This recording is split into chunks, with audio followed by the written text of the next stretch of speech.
শতবর্ষে হুগলি কারাগারে দুর্গাপূজা উদ্বোধন রচনা বন্দ্যোপাধ্যায়ের। শতবর্ষে হুগলি কারাগারে দুর্গাপূজা উদ্বোধন করলেন হুগলির সাংসদ রচনা বন্দ্যোপাধ্যায়। স্বাধীনতা সংগ্রামীদের স্মৃতিবিজড়িত এই কারাগারে প্রতি বছর দুর্গোৎসবের ঐতিহ্য বজায় আছে। আজকের অনুষ্ঠানে প্রধান অতিথি রচনা বন্দ্যোপাধ্যায় প্রদীপ প্রজ্বলন ও ফিতা কেটে দুর্গা প্রতিমার শুভ উদ্বোধন করেন। অনুষ্ঠানে পৌরপ্রধান অমিত রায়, সপ্তগ্রামের বিধায়ক তপন দাশগুপ্ত সহ অন্যান্য বিশিষ্ট অতিথিরাও উপস্থিত ছিলেন। কারাগারে একসময় কবি কাজী নজরুল ইসলাম ও চিররঞ্জন দাস বন্দী ছিলেন। আজ সেই ঐতিহ্যকে স্মরণ করে ১০০ বছরের পূর্তিতে মহৎ বস্ত্রদান ও দুর্গোৎসবের আয়োজন করা হয়।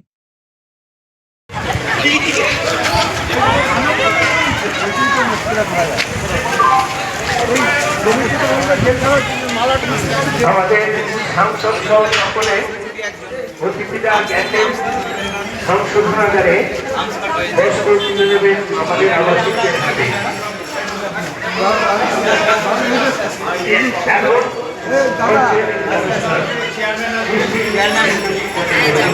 সুতরাং আর কি প্রকারে হইতে পারে? মেয়েদেরই দুর্দশার প্রতিকার মেয়েরাই করতে পারে।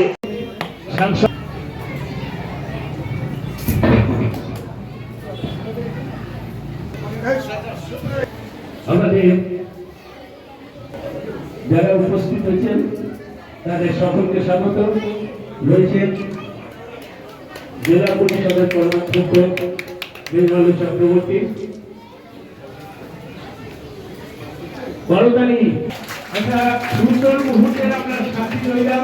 আমরা জানিয়েছি যে এই অনুষ্ঠানে তাকেও আমরা পেয়েছি, আমরা আনন্দিত।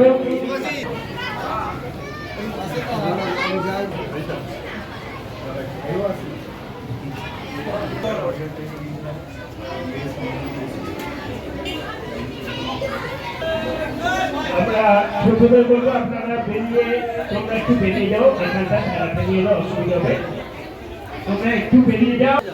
সাংসদকে পুষ্পস্তবক দিয়ে বরণ করে নিলেন। মানুষ পুজোর সময় সবাই আনন্দ করতে চান, সবাই নতুন জামা কাপড় পেলে খুশি হন।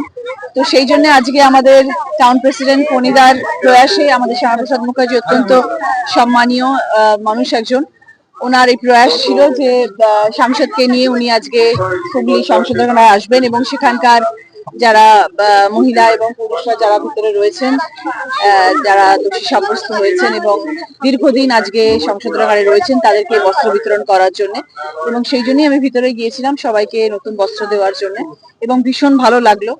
সব ধরনের উদ্বোধন করতে ইচ্ছে হয়, কিন্তু এরম ধরনের জায়গায় আসলে একটা অন্যরকম অনুভূতি হয় যে এত মানুষ রয়েছেন অথচ তারা পুজোয় বেরোতে পারছেন না বাইরে। আমরা যেরকম আনন্দ করছি তারা সেই আনন্দ থেকে বঞ্চিত, কিন্তু তাদের তো নতুন জামা কাপড় পরার ইচ্ছে থাকতে পারে। তো সেই জন্যই আজকের এই প্রোগ্রাম, এই অনুষ্ঠান, এবং সেই জন্যই ভিতরে যাওয়া। এবং কাজী নজরুল ইসলাম যে সেলে ছিলেন ৫ নম্বর সেলে, সেই সেলেও আমরা গিয়ে মাল্যদান করে আসলাম। এবং কিছু যারা রয়েছেন, মহিলা যারা রয়েছেন, যারা ভিতরে রয়েছে দীর্ঘদিন, তাদেরকে শাড়ি দেওয়া হলো। এই প্রথমবার জেলের আবাসিকদের মধ্যে বস্ত্র বিতরণ ১০০ বছর পূর্তি, সেই জন্য ১০০ বছরের একটা অনুষ্ঠান তো দুর্গাপুজোর বলে কথা, সেই জন্য আমাদের এই বস্ত্র বিতরণ অনুষ্ঠান প্ল্যান করা হয়েছে। যদি বিদ্রোহী কবি কাজী নজরুল ইসলাম এই কারাগারে বন্দী ছিলেন দীর্ঘক্ষণ, সেই কারাগারটি ঘুরে দেখলেন আপনি? হ্যাঁ, সেখানে গিয়েছিলাম এবং সেখানে কাজী নজরুল ইসলামের মূর্তি রয়েছে, সেখানে আমরা মাল্যদান করলাম, প্রণাম করলাম এবং সেখান থেকে বেরিয়ে আসলাম। এখন আমাদের অন্যান্য উদ্বোধনে যেতে হবে। একদিন আগেই দেখা যাচ্ছে রাত 2টো পর্যন্ত আপনি ঠাকুর উদ্বোধন করলেন, কি বলবেন? রাত 2টো পর্যন্ত সাংসদ মণ্ডপ উদ্বোধন করলেন। সব জায়গায় যেতে হচ্ছে, সব জায়গায় কিছুক্ষণ তো থাকতে হয়, সব মানুষই অপেক্ষা করে। সব থেকে বড় কথা, আমি তো রাত্রি 1টা 2টো উদ্বোধন করলাম, কিন্তু সেই সময়ও অগুন্তি মানুষের ভিড় প্যান্ডেলে প্যান্ডেলে, যে কখন সাংসদ আসবেন। এবং তারা সন্ধ্যে 6টা থেকে বসেছিলেন। আমার আসতে দেরি হয়েছে কারণ আমি বলাগড়ে ছিলাম, আমি পান্ডুয়াতে ছিলাম, রাস্তাঘাটে অসম্ভব ট্রাফিক, বৃষ্টি বাদল হচ্ছে, আমার পৌঁছতে দেরি হয়েছে, কিন্তু তারপরেও মানুষ বসেছিলেন আমার সাথে দেখা করার জন্য। সেই জন্য আমি চিরকৃতজ্ঞ আমার চুচুড়াবাসীর কাছে, আমার হুগলি জেলার সব মানুষের কাছে। কিছু মানুষ বলেছিলেন দেখি রচনা কতগুলো পুজোতে নেমন্তন্ন পায়, কিন্তু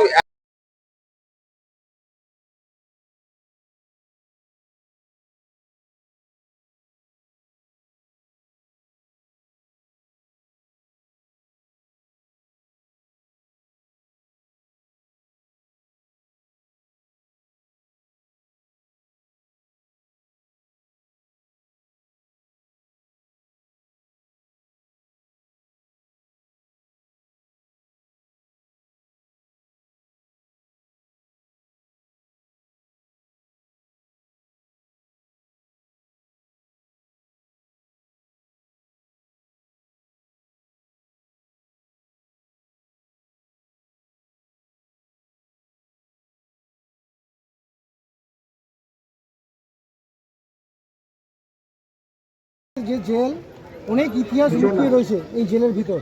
আজকে 100 বছর এখানে দুর্গাপুজো, কি বলবেন এই বিষয়ে?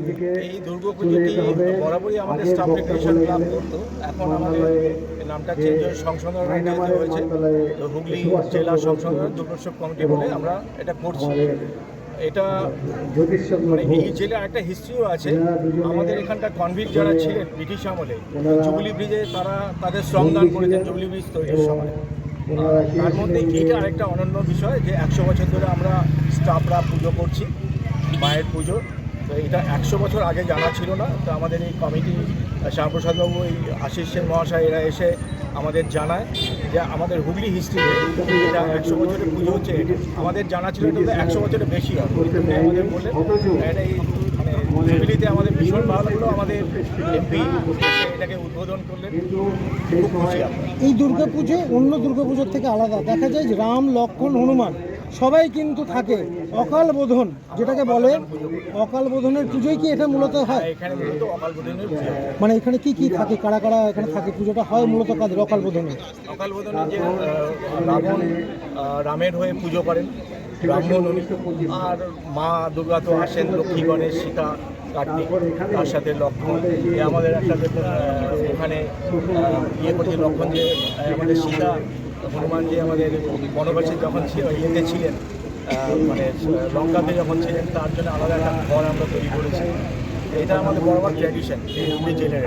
এটা দেখা যায় যে হুগলি জেলায় কিন্তু করা যায় না, কিন্তু এই জেলের কাছেই যে অকাল বোধন, রাম, লক্ষ্মণ, হনুমান, সীতা সবাইকে এখানে পূজিত হয়। এটা কি বরাবরই কি? বরাবর এটা হচ্ছে আমাদের অকাল বোধন। আমি 2008 থেকে 2010 ছিলাম, এই নিয়ে থার্ড পার্ট পোস্টিং হলো এখানে। যতবার দেখেছি অকাল বোধন, এবং অন্য লোকদের কাছ থেকে শুনেছি এখানে অকাল বোধনের। স্যার আপনার নাম? আশিস।